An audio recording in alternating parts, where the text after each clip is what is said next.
organizer of Sino-American Talks. This is a series of presentations and discussions focused on exploring the relationship between Chinese society and American society.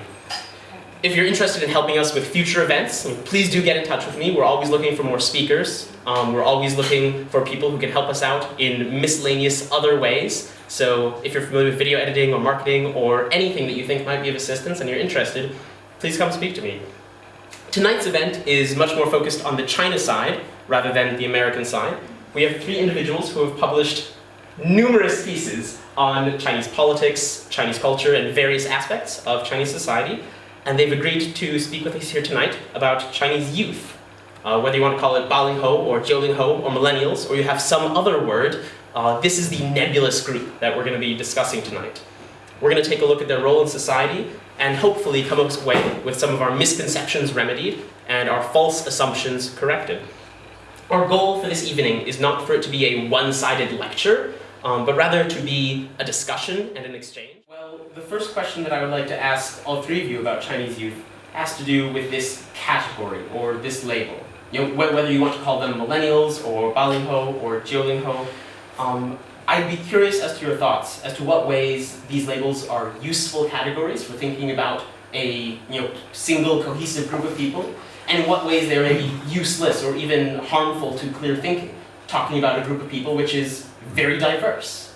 Yeah, I don't have a problem with any of those labels in and of themselves. I think they are useful, like at a sociological level. There are, some differences when you do surveys in the aggregate.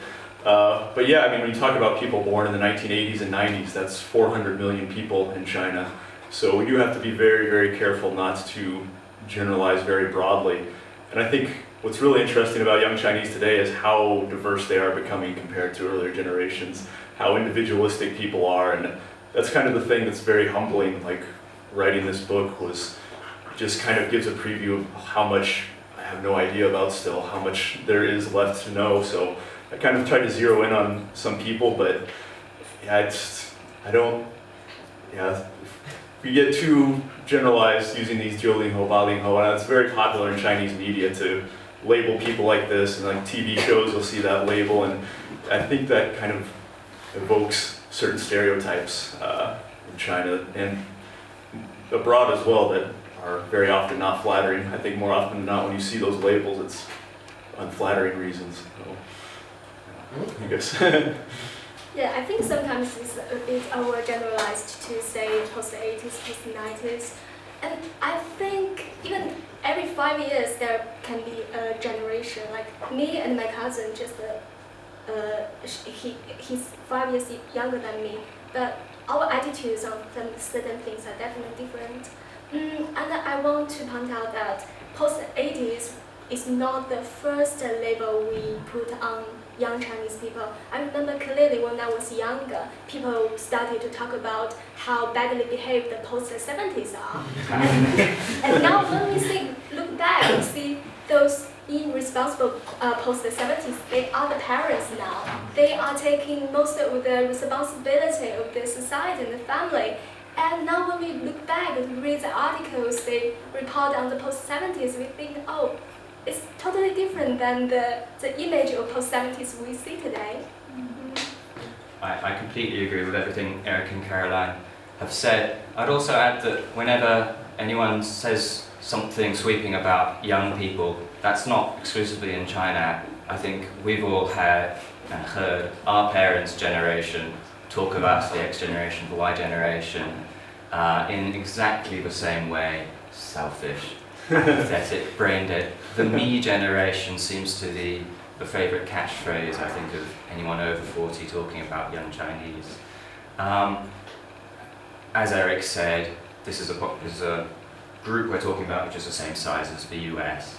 And if you're talking about Balingho Chinese, that would include someone born in 1980 into a country which is still very, very poor and finding its feet in the world. And it includes someone born in 1989 who grew up with China in the WTO, China having had a successful Olympic bid.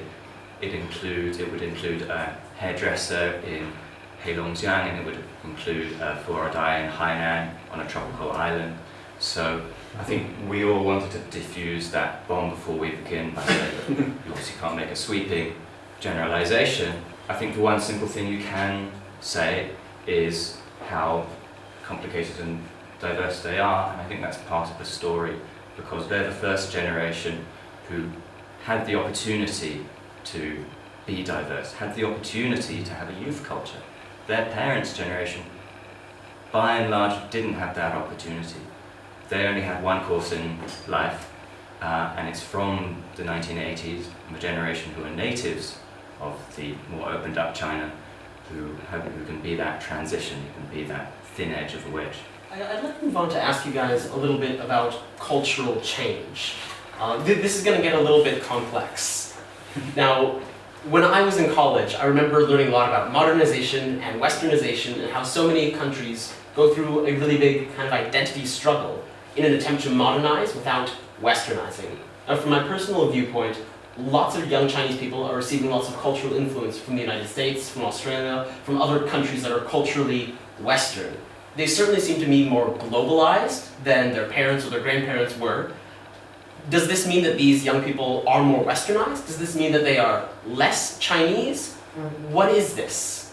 Because it's definitely a very different type of being Chinese than what existed 20 or 30 years ago.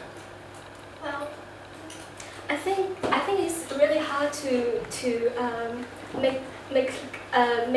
It's very hard to find the borderline between westernization and modernization sometimes. Sometimes I think when people tend to think the most of the modernized concept of theory are Western, but I think it's a mix. Like it is a mix of Western culture, Indian culture, Chinese culture, Japanese culture.